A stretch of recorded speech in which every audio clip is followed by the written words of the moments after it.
everybody, welcome to Karin's Orchids. I'm happy that you tuned in to my little channel. Yeah, really nice. And I also would like to thank my subscribers who always put a comment in the comment section and supports my channel. I just wanted to say that I'm really grateful for you being here with me each and every time I upload a video. Yeah, it means a lot to me, and it's really fun to get to know you a bit. Today there's going to be a repot or not repot video, which I always make after a new orchid purchase and orchid haul. And this time, like so many other times, I got my orchids from Schwerter, Orchideen in Germany. Well, say what you want to say about them. Yeah, you may have different opinions, of course. But I hope this will resonate with you, that these guys are really healthy, aren't they? I got 14 orchids this time, and 7 of them weren't blooming size, and 7 of them were, of course. But they always keep the orchids in a really good state and a really good condition, no matter what size they are. I mean, this is not a bad orchid, is it? It's a good, it's a good shaped one. Healthy one. Even though it may be a bit, larger. But it's not. And it's got a few years to bloom in size. But they always ship them healthy and without pests or anything. Yeah, well, of course you can demand that from a nursery. But anyway, they are always, no matter how small they are, what size they always arrive in good condition. Yeah, that's why I like buying from Schwerter, and the prices on the orchids they keep in their selection. Yeah, it's always reasonable. So I can really recommend you to take a look at the web shop, Schwerter Orchideen, and see for yourself. Even though the shipping cost is, could be a little bit less. But yeah. It's okay, since the price on the orchids aren't that high, really. Alright, but today let's see what I'm going to do with them. If I'm going to repot them or let them stay as they are in the media and the pot they arrived in. Yes? So, I got this lovely, this Paphiopedilum Argus. They had one for sale that looks, that had the same orchids in it, or was a hybrid. This one, I believe it isn't. Well, correct me if I'm wrong. I didn't really look it up on Google, but anyway, its roots are on the surface and needs to be put down into the media. Otherwise, they will dry out and die for you. That's not a good option for a Paphiopedilum, yeah? But I can keep the pot. It's a good size one. Yeah, and an orchid will, it can probably remain in here, in this pot, for a few years more to come. Alright? Argus. And this Paphiopedilum, another one. Charlesworthii. Yeah, this one is a species. You can tell by the small letter. Anyway, this one looks great as it is and really pot bound. So this one I'm going to leave be. Yeah. I'm going to leave it be. It's going to stay in this media. With some, you can see they added a little bit of extra calcium to it. Limestone and crushed seashells, perhaps. So I see no point in disturbing it. It's doing quite alright in here. Yeah, so leave this one be. Yay. And we have this Paphiopedilum Look. And it's got the lovely parent. Now, today I remember its name. Stonii. I only found a Paphiopedilum Stonii at the Orchid Garden web shop in Poland. We got snow today, and we got a few degrees below zero, so I wouldn't count on the weather forecast to be so mild the next couple of weeks. So, well, I better wait until springtime again and see if they still got it. Yeah, I would love to have a Paphiopedilum Stonii. Yeah. But anyway, look has got the Stonii in it. And this one, yeah, I cannot see so many, yeah, a few roots here. Good. So it's going to be in here. It's going to stay in here. I'm not going to do anything about this orchid. Today, at least. It might as well stay in this media. It looks great. You can see the hairs there. The roots, and yeah, it's good enough. And we got this lovely, the purpose of the order, as I always say, the plant I was aiming at. The one that was my goal when I decided to make this order. And along with the order, of course, there's going to be a few other orchids. yeah. Paphiopedilum Fairrieanum. This one is my number 1. So the Rotulianum is pushed down a little bit downwards on my list. This one is even nicer looking, but as you can see, it's wobbly in its pot. So I will need to either stake it up or pot it up in some new fresh media. Yeah, today. And we got this lovely little Vanda Paki, small guy, and it's got some time to bloom in size. Yeah, let's see, it's got yeah, that's the one with the longest time until it's able to bloom. It's 30 months for real. Yeah, it's really 30 months. It's going to take this one a long time, but it's not yeah, it's quite small, of course it is, but it's in my position, and I've got it in my collection now, and I'm proud of it. And it's going to be repotted into a transparent pot with some bark, medium grade bark, and rock wool to keep the moisture a bit. Yes, it's going to sit together with all the rest of my Vandas, so I keep track on when it's time for them to be watered and such. Yeah. So here's the finished result on the repotting on my Vanda Paki. Yeah, perlite, rock wool, medium grade bark. Everything is new, everything is fresh, the old media removed. Yeah, and it's going to stay in my living room next to my other Vandas. Yeah, so I'm going to keep them in sets, so I know when it's about time for them to be watered and such. Keep track of them, so to speak.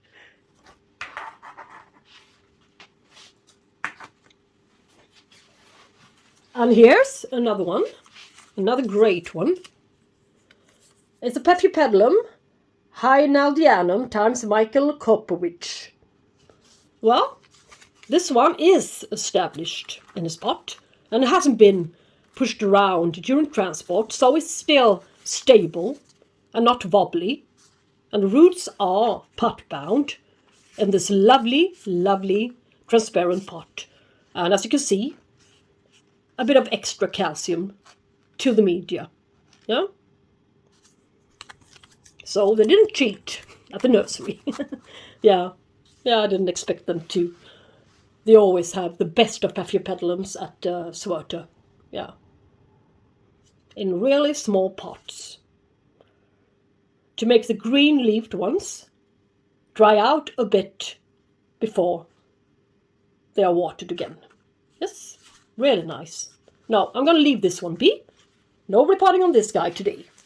We got this really cheap Tolumnia. I thought it was a Vanda when I first looked at it, but it really is a Tolumnia, and it's called Scandens. The small capital letter. I believe it reveals that this one is a species, but I haven't looked it up, so. Well, I believe I've got a little bit too much to do these days. But you can help me. I think you like to help a bit, to help out a bit. And I'm glad to receive your comments in the comment section. It doesn't really look like a Tolumnia, does it? But it's got green root tips and it's in growing stage.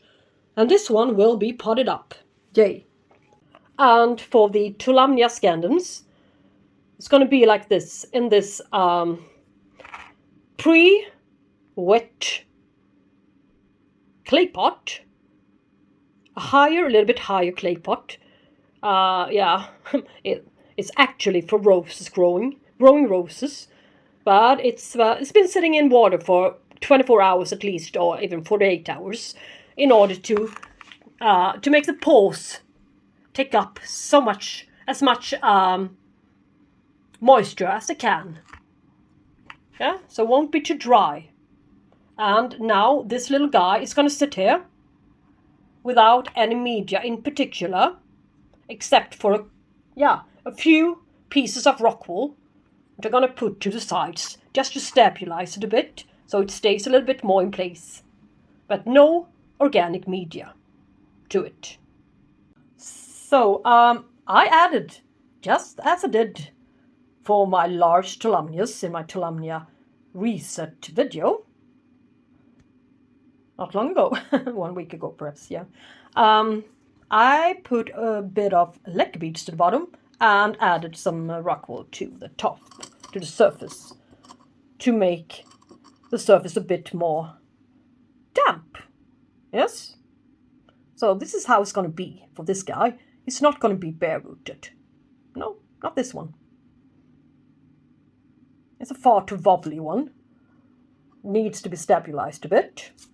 Yeah. So I think this is going to be great. Yay, it's looking like crap in here right now. But I just want to show you my Vanda. Yeah, the Vanda with a difficult name. I better show you the tag instead. Let's see. Yeah, Lamellata variation Boxali 4N. Whatever 4N stands for. The difficult part is to squeeze it in to this pot. I was thinking about using this one, but it's far too small for it. It's not high enough. So I had to switch and go out on a balcony with snow and storm winds. So, well, it's not really recommended being outside this evening. Yeah. But now I practiced the Phaius repotting method and twisted and turned the little poor band orchid around and round and round in circles so it will eventually fit the pot. And yeah, it looks quite alright. Now to the more crucial point is how to fill it up with some media. Yeah, that's even more difficult. Yeah, medium grade bark. And tap it, of course. Tap, tap, tap. And I'm not going to release it from its basket. Maybe I change my mind and would want to keep it bare-rooted one day. You never know. I may change my mind. Yeah? But not as long as this setup will work. I always loved Vandas, don't get me wrong. It's just that well, after a while, as to switch my windows to 3-glass windows, they don't really seem to, want to bloom anymore for me. And they were doing worse, so I got rid of my larger Vandas. But now I would like to have some more delicate Vandas than Princess Mikasa Blue or... Yeah, and now let's add a little bit of rock wool. So now I'm trying to add the rock wool as good as I can. Yay! It's not the easiest task I've been through my whole life, but yeah, it could work. Yeah, this is just about the best I can do. Yeah, so this has still got its basket, and it's a little bit difficult to get to the sides of it and get down there. But anyway, yeah, I believe this band is going to do tremendously well, as I usually see. So, another one. Well, there's going to be 14 of these guys. I mean, there's a lot of dealing to be done. Vandachostylis, TSS Taiwan, and this difficult name, Gandar V. Yay! I believe that this one is sitting in some unwanted media. Yeah, but how unwanted is it, really? It's sitting in sphagnum moss, and the sphagnum moss will eventually break down for you, for us, and will cause some damage to the roots. So in my conditions, yeah, I would much rather prefer to keep it in a bit of rock wool that won't break it down for you. Yeah. And I mean, there's a lot of algae to the top, to the surface here. So there's a lot to be dealt with, and yeah, it's going to be sitting in rock wool and perhaps a little bit of bark. We shall see. Yeah. And we also got this lovely little mount, this gorgeous mount. The co-workers at Schwerter are really, really good at mounting orchids. And it's nice to be sent this lovely, lovely clay mount. Got a few of those in my cupboard. And I believe that in the future they're going to be used as well. But this one is Leptotes Bicolor. And it said half-tone. I'm not sure what that means, but the tag says Leptotes Bicolor. I believe I got this one because of a famous name for being a small size orchid and preferably grown in a cultivation cabinet. Yes. This one can bloom this small, and it really is a blooming size orchid. And now its root tip, yeah, can you see it? Its root tip is really turning green. Yeah. So this one is going to stay on its mount. I'm not going to do anything in particular with it. And as for the Leptotes Bicolor, I forgot to take care of it in this video. So I have to record this little clip the day after. So I had to decide really quickly. Place the whole mount into a little pot with some rock wool. And put him into a little cup with holes in. And I'm going to pour in some water, and yeah, it's going to be great. I'm going to show you another one.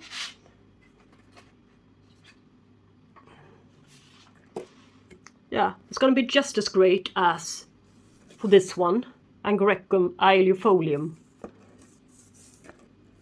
Look. A little bit of algae to the top of the rock wool, unfortunately, but the little thingy is still alive and kicking after quite a while now, so it's working for stuff, small guys that really needs to be in a cultivation cabinet with a lot higher humidity than I can provide. But for now, before I decide if I'm gonna retrieve it or not from a storage, that remains to be seen, but it would be nice to finally have a cultivation cabinet, really. I got a plan for it, don't you worry. And here, we got this lovely, well, not lovely perhaps, but Neophonesia falcata, and nowadays it's called Vandachostylis. It's in the Vanda alliance. Falcata. Alright, the one with the whitish blooms. Well, it's got some time to bloom in size, so yeah, never mind it being so small. It's €9.95 and 12 months to bloom in size. Perhaps it is. I know too little about Vandachostylis falcatus to have any opinion about it, really. But it's growing in sphagnum moss, as they should be, regarding the Japanese art. They should be grown in sphagnum moss, high up, like a little hill, and this guy on top of it. Yeah, and the decision is just to leave it be, the Vandachostylis, in a sphagnum moss, and not messing about with it, and of course putting him into a darker outside container to prevent algae to the sides.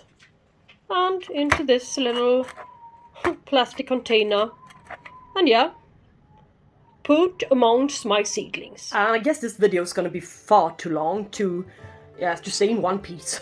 So I'm gonna split it up, and there's gonna be a part 2 with me repotting, or not repotting, the rest of the orchids from this haul. So, see you on New Year's Eve.